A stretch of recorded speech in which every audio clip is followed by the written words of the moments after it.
नमस्कार दोस्तों, आज हम पढ़ेंगे राजस्थान इतिहास का टॉपिक कि आखिरकार महाराणा प्रताप की मृत्यु कैसे हुई। इसमें हम पढ़ेंगे तो इसमें मेवाड़ इतिहास का प्रमुख स्रोत है वीर विनोद और इसके लेखक है कवि श्यामल दास। कवि श्यामल दास ने बताया कि महाराणा प्रताप का अंतिम समय चावंड में बीता, जो कि अंतिम समय की राजधानी भी थी। इनकी मृत्यु हुई थी 19 जनवरी 1597 को, 1597 में। इसका स्मारक और छतरी थी बांडोली ग्राम में, जो कि 8 खंभों की छतरी है। महाराणा प्रताप की छतरी बांडोली में एक नदी के किनारे स्थित है। यानी महाराणा प्रताप की मृत्यु 19 जनवरी 1597 में हुई थी और उनका अंतिम समय चावंड में बीता था। और महाराणा प्रताप का जो अंतिम संस्कार है वो बांडोली ग्राम में एक नदी के किनारे किया गया था। ये बात तो वीर विनोद में श्यामल दास ने बताई है। अब हम देखेंगे कि जिस दिन महाराणा प्रताप की मृत्यु हुई थी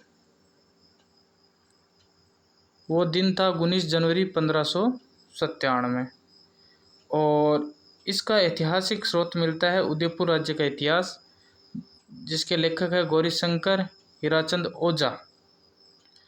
गौरीशंकर हीराचंद ओझा के अनुसार महाराणा प्रताप की मृत्यु 19 जनवरी 1597 में हुई थी। सुबह सुबह का टाइम था। महाराणा प्रताप काफ़ी अस्वस्थ थे, काफ़ी दिनों से अस्वस्थ चल रहे थे। महाराणा प्रताप बिस्तर पर लेटे हुए थे। चारों तरफ मेवाड़ के सामंत, महाराणा प्रताप के चारों तरफ मेवाड़ के सामंत बैठे हुए थे। महाराणा प्रताप का शरीर प्राण नहीं छोड़ रहा था। तो आखिरकार एक सामंत सलूम्बर सामंत चुंडावत जी ने पूछा, सलूम्बर सामंत चुंडावत ने आखिरकार पूछ ही लिया कि है महाराणा, आपके प्राण, आपका शरीर क्यों नहीं छोड़ रहे। तब महाराणा प्रताप ने जवाब दिया कि मेरा पुत्र अमर सिंह आराम पसंद है। क्या मेरे जाने के बाद अमर सिंह राज्य व गौरव की रक्षा कर पाएगा या नहीं कर पाएगा। सामंतों ने महाराणा प्रताप की बात सुनकर बप्पा रावल की गद्दी की सौगंध खाई और महाराणा प्रताप को विश्वास दिलाया कि हम अमर सिंह के साथ राज्य व गौरव की रक्षा करेंगे। तब जाकर महाराणा प्रताप ने प्राण छोड़े। आखिरकार महाराणा प्रताप की मृत्यु कैसे हुई। महाराणा प्रताप की मृत्यु के बारे में अलग अलग तथ्य अलग अलग किताबों में मिलेंगे।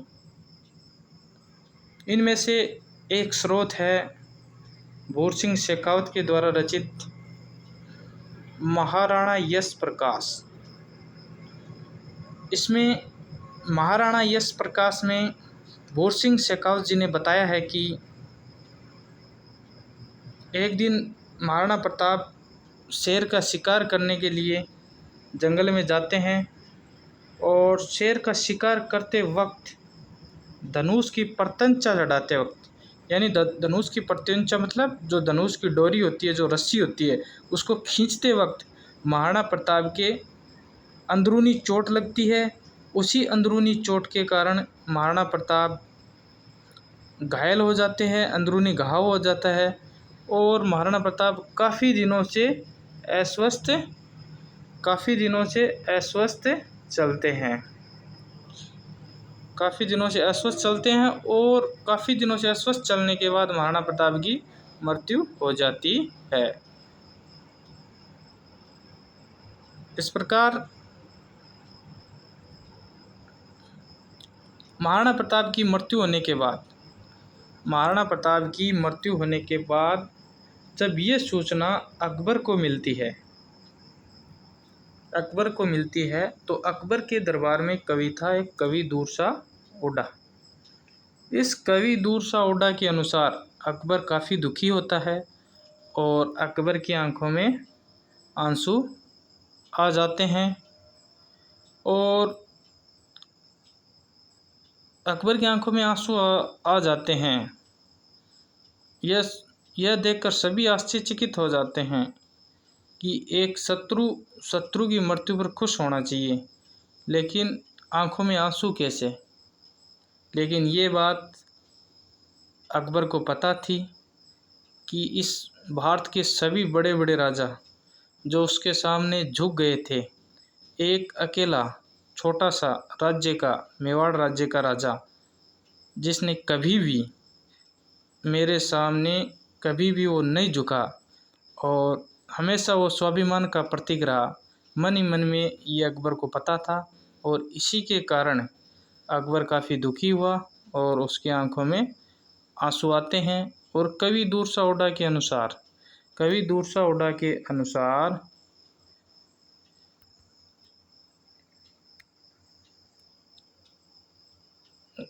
इसमें कवि दूरशाह हुड्डा कहते हैं,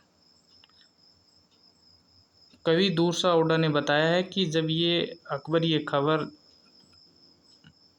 पढ़ता है या अकबर को ये सूचना मिलती है तो वो काफ़ी दुखी होता है और उसकी आंखों में आंसू आ जाते हैं। वो एक लंबी श्वास लेता है और दांतों तले जीभ दबा लेता है और वो कहता है, हे गुहिल वंशीय राणा प्रताप सिंह, हे गुहिल वंशीय राणा प्रताप सिंह, ना तूने कभी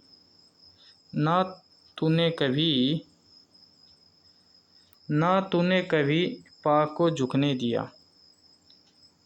पाग यानी ना तूने कभी पाग को झुकने दिया, यानी तूने कभी मेवाड़ी पगड़ी को नहीं झुकने दिया, ना ही कभी घोड़ों पर दाग लगने दिया। घोड़ों पर दाग का मतलब होता है कि ये घोड़ा दागने की प्रथा होती है जो कि अलाउद्दीन खिलजी के वक्त में चली, और हुलिया प्रथा और घोड़े दागने की प्रथा अलाउद्दीन खिलजी के वक्त चली और बाद में ये पुनः अकबर के काल में चली। इसमें घोड़ों पर एक गर्म लोहे से दाग लगाया जाता था ताकि जो राजा आता था तो उसका पता चल जाता था कि ये कौन सा राजा है, घोड़ों के दाग देखकर। तो वो थी घोड़ों पर दाग लगाने की प्रथा।